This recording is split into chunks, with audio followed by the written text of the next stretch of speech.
बोल बकुल फूल दिल्ली के निजामुद्दीन आउलिया।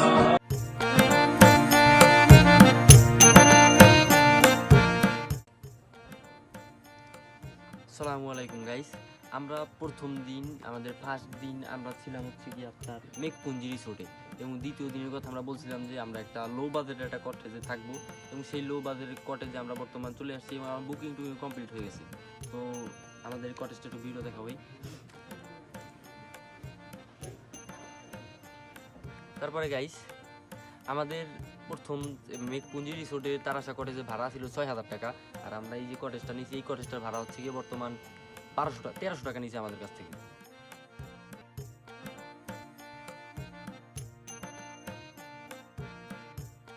এবং গাইস, আজকে আমরা যাচ্ছি হচ্ছে আপনার কংলাক পাহাড়ে এবং হেলিপ্যাড, এবং ওইখান থেকে আপনাদের যে দৃশ্যটা আছে সেটা দেখানোর চেষ্টা করবো ইনশাআল্লাহ। সো গাইস, বর্তমানে আমরা যাচ্ছি কংলাক পাহাড়, আর আমাদের গাড়িও সামনে অপেক্ষা করতেছে। চলেন যাই। এবং গাইস, আপনারা যেই গাড়িটা বুকিং করবেন সেই গাড়িটা কিন্তু আপনাদের রিজার্ভ থাকবে। আপনারা যেই কয়জনই পার্সন হন না কেন আপনাদেরকে যেখানে ইচ্ছা সেইখানে নিয়ে যাবে। যেমন আমরা ফুল গাড়ির ভিতরে পার্সন ছিলাম 2 জন। আর গাইস, এখানে যে এই যে দোকানগুলো দেখতেছেন এই দোকানগুলো হচ্ছে সাজেকের স্ট্রিট ফুডের দোকান। আর গাইস, আমরা 10-12 মিনিট পরেই কংলাক পাহাড়ের নিচে আইসা পৌঁছাই।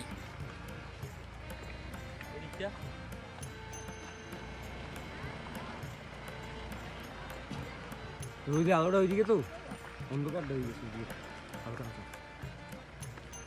আর গাইস, আমরা উঠতে উঠতে যেই ভিউটা পাইছি মাশাআল্লাহ, বাংলাদেশ সাইডের ভিউটাও অনেক সুন্দর। আমি তো উপরে উঠতে উঠতেই শুকায় চিকনা হয়ে যায় একেবারে, বাট উপরে উঠে একটা সাইনবোর্ড দেখি যে স্বাগতম কংলাক পাহাড়। আমি বুঝলাম যে এই মনে হয় কংলাক পাহাড়ের চূড়ায় এসে পৌঁছাইলাম। তারপরে দেখি যে আরো উপরে উঠতে হবে, তারপরে আর কি উপরে উঠাই লাগবে। তো আমরা উপরে উঠা শুরু করলাম। লাস্ট গাইস, আমরা কংলাকের চূড়ায় এসে পৌঁছাই আলহামদুলিল্লাহ, কিন্তু ভিউটা এখন দেখাবো না, পরে দেখাবো। তো গাইস, আমরা কংলাক পাহাড়ের এই সিলেটা গ্রামে আছি, এবং সাজেকে যে বর্তমান পানির কষ্টটা তা এইটা দেখলেই বোঝা যায়। এইখানে তারা কিছু হাউজের মতন কইরা সেইখানে পানি সংরক্ষণ কইরা রাখছে, এবং তারা এইটাও বলে যে তোমরা বাঙালিরা অতিরিক্ত পানি খরচ করো। আমরা বর্তমানে ওদিকে আরো ভিতরে যাব, দেখি ওদিকে কি কি আছে। বর্তমানে সাজেকে 1300 লিটার পানি আনতে নাকি 1500 টাকা দিতে হয়। তো গাইস, আমরা বর্তমানে কংলাক পাহাড়ের এই সাইডে যে গ্রামটা দেখাইলাম সেই গ্রামের এই সাইডে একটা চার্চ আছে। চার্চের সম্ভবত কত সুন্দর, সম্ভবত এটা চার্চ একটা। আর আমরা ব্যাক করার সময় একটা বাড়ি দেখি, এবং বাড়িটা অনেক পরিষ্কার, এবং এখানে যারা উপজাতিরা বাস করে তারা তাদের বাড়িঘরগুলো অনেক পরিষ্কার রাখে। আমরা দোকানে এসে কিছু বাঁশের কাপ কিনি, তো আমাদের থেকে দামটা বেশি রাখা হয়। সাজেকে ফার্স্ট তো একটু বাঁশ খাইতেই হয় আর কি। তারপরে আমরা উপরে আসি, আবার উপরে আসি কারণ সূর্যাস্তর ভিউটা নিব ইনশাআল্লাহ। এই সাইডটা হইতাছে আমাদের বাংলাদেশের ভিউ। বাংলাদেশ সাইড দিয়ে আপনার সূর্যাস্তর যে ভিউটা সেইটা একেবারে ফুল পাওয়া যায়। কিছুক্ষণ পরে আবার দেখি পাবলিক টাইটানিক পোস্ট মারে, চমৎকার। সূর্য অস্ত যাওয়াটা আমরা খুব ভালোভাবে উপভোগ করি।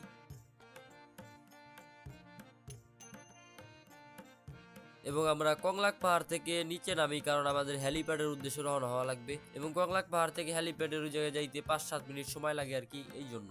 বাট আমাদের হেলিপ্যাডের এখানে আসতে আসতে সন্ধ্যা হয়ে যায়, এবং আমরা এখানে কিছুক্ষণ ঘোরাঘুরি করি।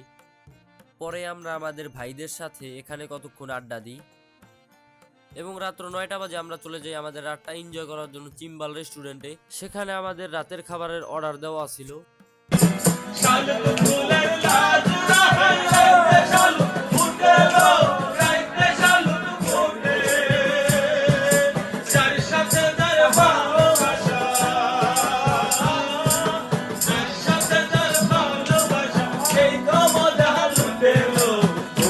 बोल बकुल फूल सोना दिया केन बांधाई बकुल फूल सोना दिया हाथ केन बांधाई आसमान जमीन तारा उठा चक्की छुजे तुई अंतर माঝে বর্ষা যাইলাম ফুলের সাউনি তুই आसमान जमीन तारा उठा चक्की छुजे तुई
মাঝে কত লোকে করিতেছে সন্ধান, করিতেছে সন্ধান, রাস্তা থামাই দিল,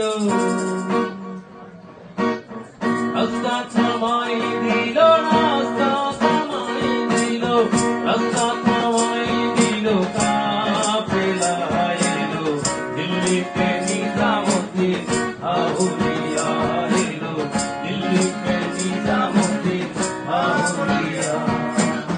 দণ্ড দণ্ড মেরা, দণ্ড দণ্ড মেরা সিলসিলা এলো, দিল্লিতে নিজামুদ্দিন আউলিয়া এলো, দিল্লিতে নিজামুদ্দিন আউলিয়া। গুড মর্নিং গাইস, আমাদের এই কটেজটা থেকেও মাশাআল্লাহ ভালোই মেঘ পাওয়া যায়। সকালবেলা উঠে এদিকে চারদিকে মেঘ আর মেঘ। এবং গাইস, আপনারা যদি লো বাজেটের কটেজ খুঁজে থাকেন তাহলে এই কটেজটা বেস্ট হবে। আমাদের কটেজটার নাম ছিল পাহাড়িকে কটেজ, যেটা মেঘপুঞ্জির পাশেই আছিল কটেজটা। সো গাইস, আমরা যে দ্বিতীয় দিনে যে কটেজটায় ছিলাম এবং সেই কটেজটা থেকে আজকে আমাদের লাস্ট আর কি সকালবেলা ভিউটা খুব সুন্দরই পাওয়া যায়। এটাও ইন্ডিয়ান মিজোরাম ভিউ। আর আজকে সকাল 10টা আমাদের স্কটটা চলে যাবে আর আমরা ইনশাল্লাহ চলে যাব। আর আমাদের এই সাজেকে যা যা করলাম সবগুলো স্মৃতি হয়ে থাকবে ইনশাআল্লাহ। আর গাইস, আমরা আর কিছুদিনের ভিতরেই কিছু নতুন নতুন ভিডিও নিয়ে আসবো ইনশাআল্লাহ। ততক্ষণ আপনারা ভালো থাকবেন, সুস্থ থাকবেন। আল্লাহ হাফেজ।